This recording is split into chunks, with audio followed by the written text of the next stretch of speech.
यहाँ महफिल में बैठने वाला हो या ना बैठने वाला हो, पछताना दोनों को पड़ेगा। अब आपके जहन में शायद ये पॉइंट घूम गया हो कि दोनों क्यों पछताएंगे, तो लिहाजा जो आया नहीं होगा वो तो पछताएगा ही, लेकिन जो महफिल में आया होगा फिर जब वो वहाँ दूसरे लोगों का इनामात देखेगा जो रब्बे जुलजलाल अपने बंदों को देगा, तो वो भी बंदा ख्वाहिश करेगा और एक मर्तबा सोचने पर मजबूर हो जाएगा, काश हमने दुनिया में रह कर के अपना और टाइम अल्लाह और उसके रसूल के जिक्र में लगाया होता, तो आज अल्लाह तबारक व तआला ये इतना बड़ा वाला इनाम हमें भी देता। लिहाजा ये बच्चे थोड़ी देर खामोश रहेंगे, जो खामोश नहीं होगा उसे बताशे नहीं मिलेंगे।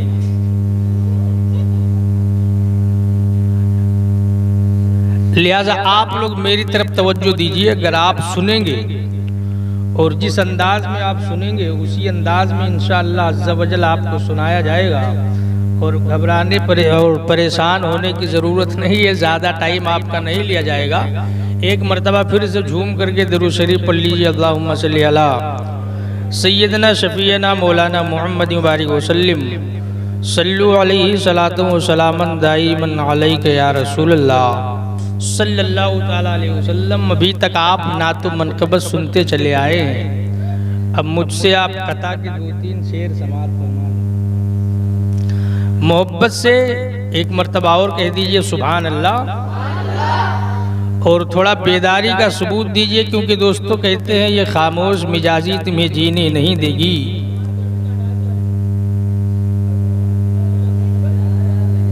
देखिए ऐसा है, एक ही तरफ से तकदीर होगी, या तो उधर से होगी या फिर इधर से होगी, दोनों तरफ से होगी तो ना आप वाली मेरी समझ में आएगी ना मेरी आपकी समझ में आएगी। इसलिए अगर महफिल में अगर आप आए हैं तो खामोशी के साथ में अगर सुनेंगे तो इसका मुआवजा कोई आदमी नहीं बल्कि खुद परवरदिगार देगा, जिसके खजाने में कमी नहीं है।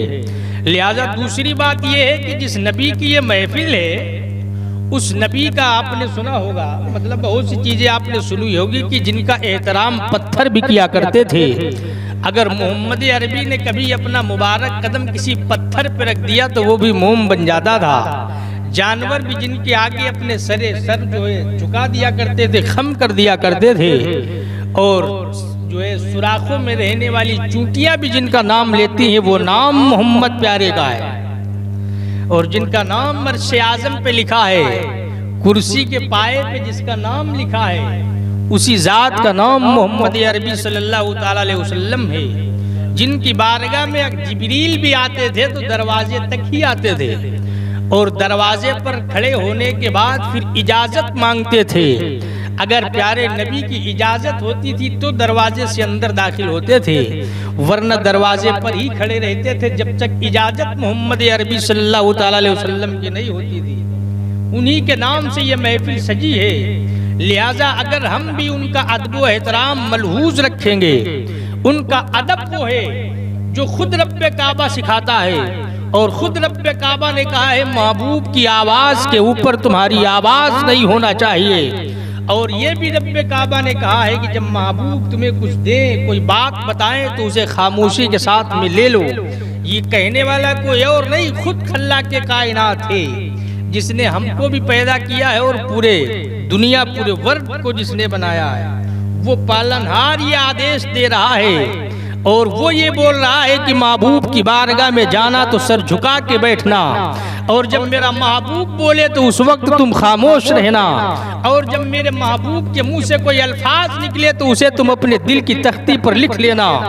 इसीलिए ये उसूल बन गया है जो फरमा दिया है मोहम्मद प्यारे ने, उसे हम पत्थर की लकीर भी कह सकते हैं कि जमाना इधर से उधर हो सकता है, लेकिन जो कह दिया है नबी सल्लल्लाहु ताला अलैहि वसल्लम ने, न वो बदल सकता है और न टल सकता है। इतनी इम्पोर्टेंट आपकी बात है कि दोस्तों आज तक दुनिया का हिसाब, दुनिया का ये रोटेशन है, आदम से ईसा तक जितने भी नबी और पैगंबर आए सब ने जब बात कही तो उनकी बात को लोगों ने बात कहा है, और आज तक का ये रिकॉर्ड है और कयामत तक ये रिकॉर्ड रहेगा कि आज तक जो आया है यह कयामत तक आएगा।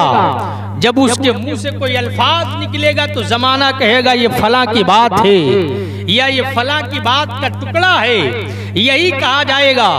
आखिरी आप यूं समझिएगा कि आदम से ईसा तक लोग बोले तो उसे कहा गया बात, लेकिन जब आमना का लाल मदीने की धरती से बोलता है तो दुनिया का ये रिकॉर्ड है और रहेगा। आज तक जो बोला है या कयामत तक बोलेगा वो तो बात हुई है, लेकिन जब दोनों आलम के सुल्तान बोलते हैं तो उसे हदीसे पाक कहा जाता है।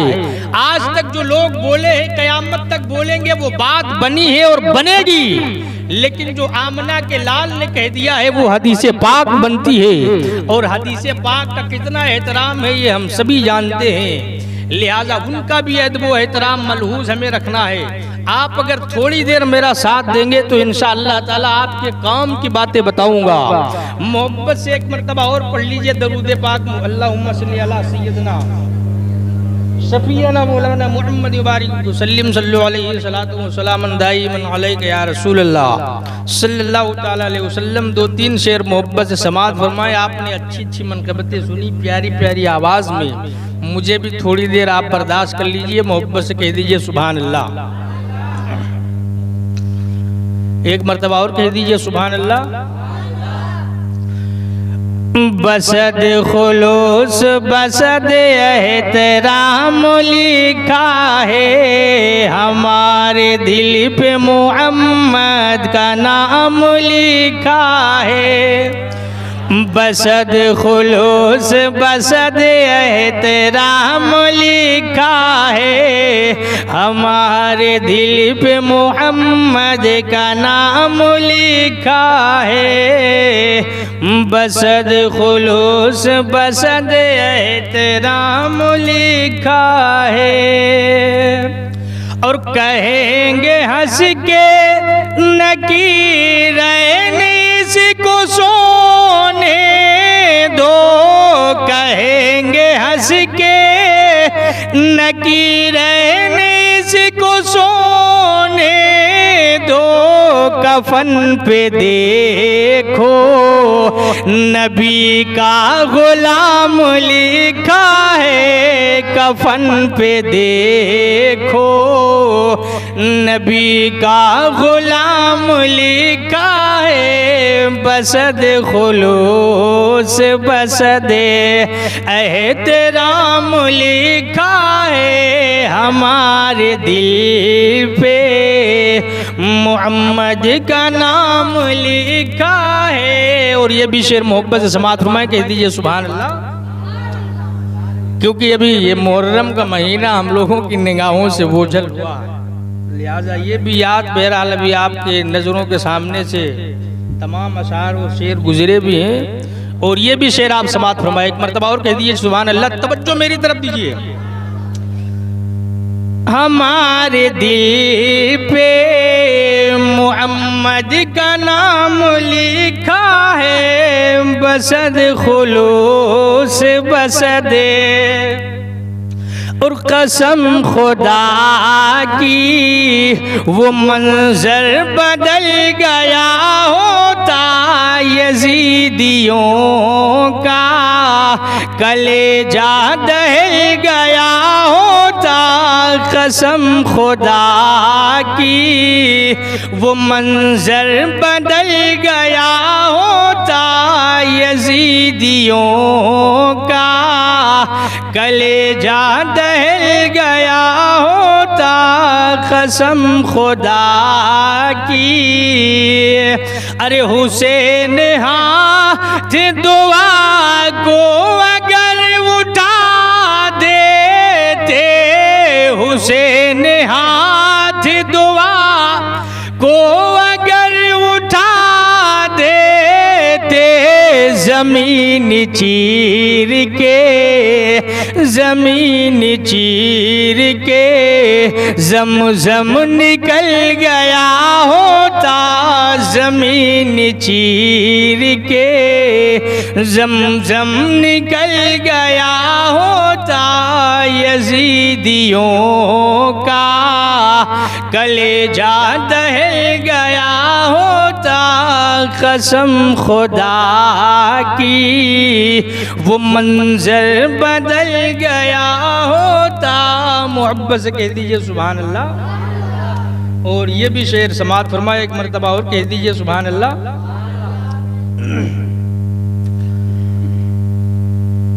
एक मरतबा और कह दीजिए सुभान अल्लाह।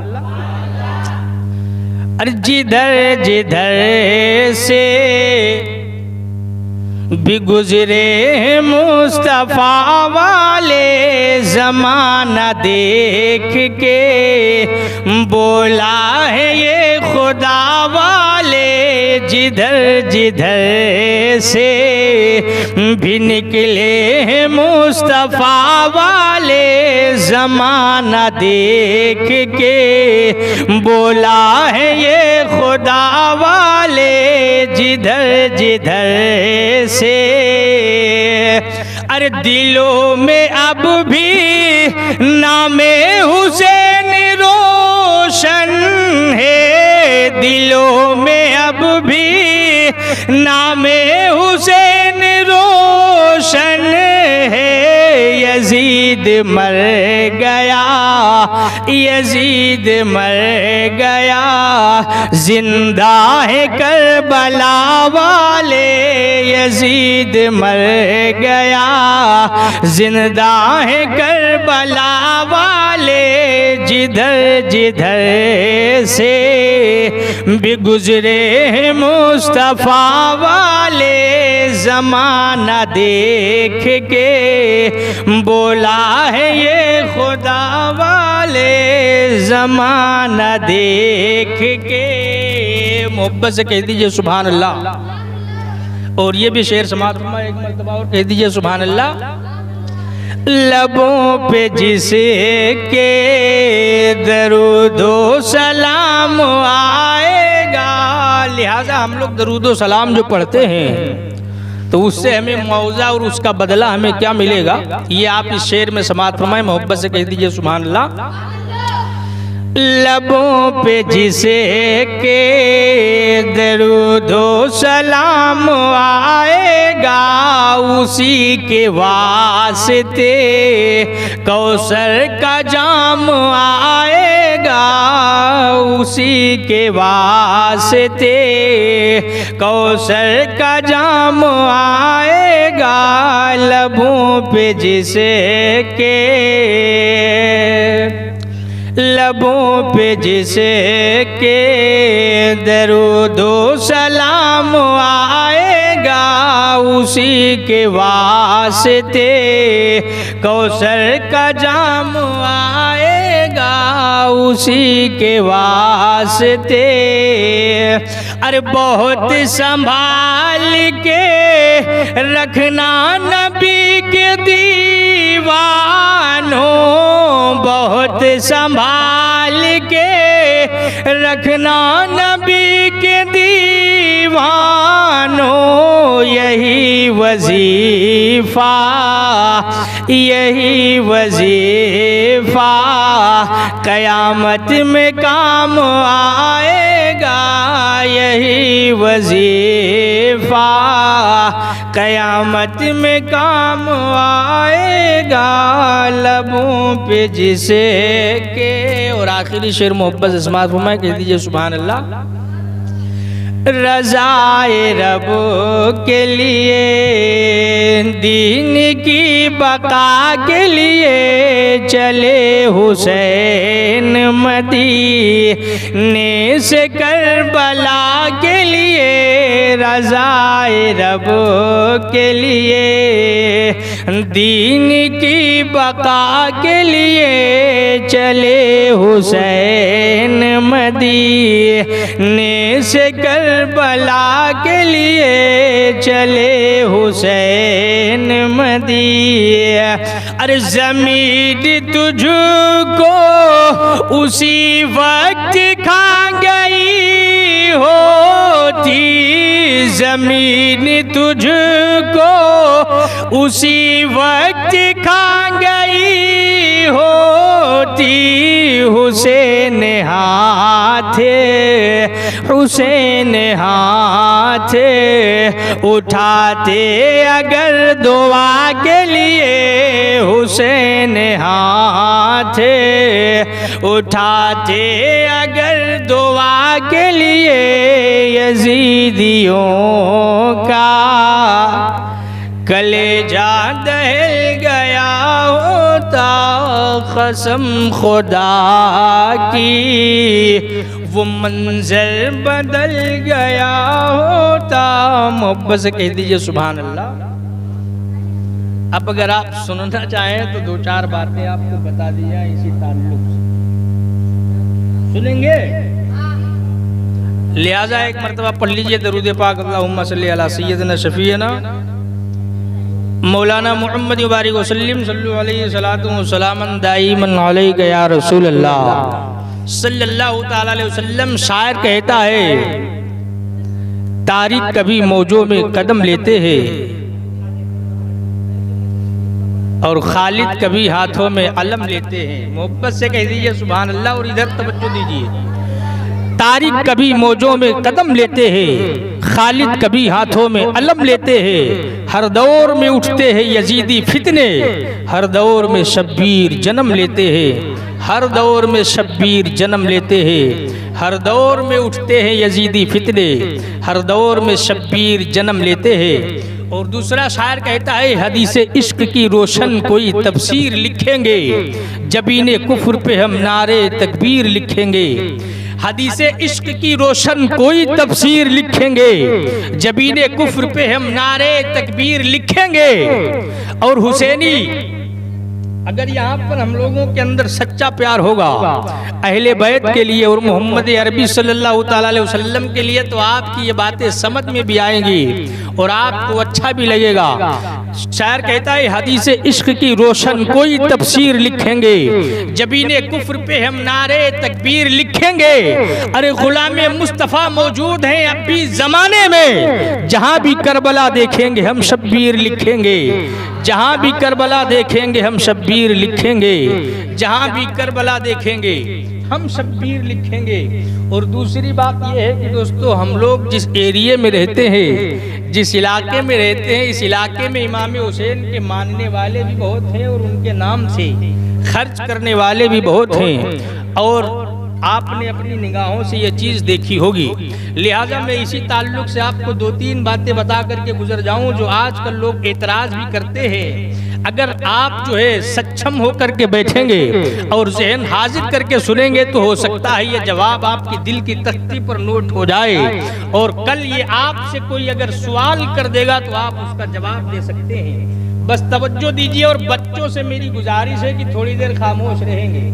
मोहब्बत से कह दीजिए सुभान अल्लाह। और इस शेर के साथ मैं शुरुआत करता हूँ। आप लोगों को देख करके जो है ये शेर आप एक जो है सुन लीजिए और इसी से इंशाअल्लाह ताला शुरुआत होगी और बात आपको इंशाअल्लाह अज़्ज़ा वजल जो है दिल की तख्ती तक पहुँचाने की मैं कोशिश करूँगा। मोहब्बत से कह दीजिए सुभान अल्लाह। क्योंकि दोस्तों, हम लोग इमाम हुसैन को मानते भी हैं, चाहते भी हैं, दिल में उनके लिए प्यार भी है और लगन भी है, लगाव भी है। अब ये लगाव हम लोगों का कहाँ तक काम आएगा, ये आपको आज समझना है। मोहब्बत से कहिए सुभान अल्लाह। और ये शेर सुनिए कि जिस तरफ देखिए उजाला है, दीने अहमद का बोले बाला है। जिस तरफ देखिए उजाला है, दीने अहमद का बोले बाला है। अरे खूबसूरत है और निराला है,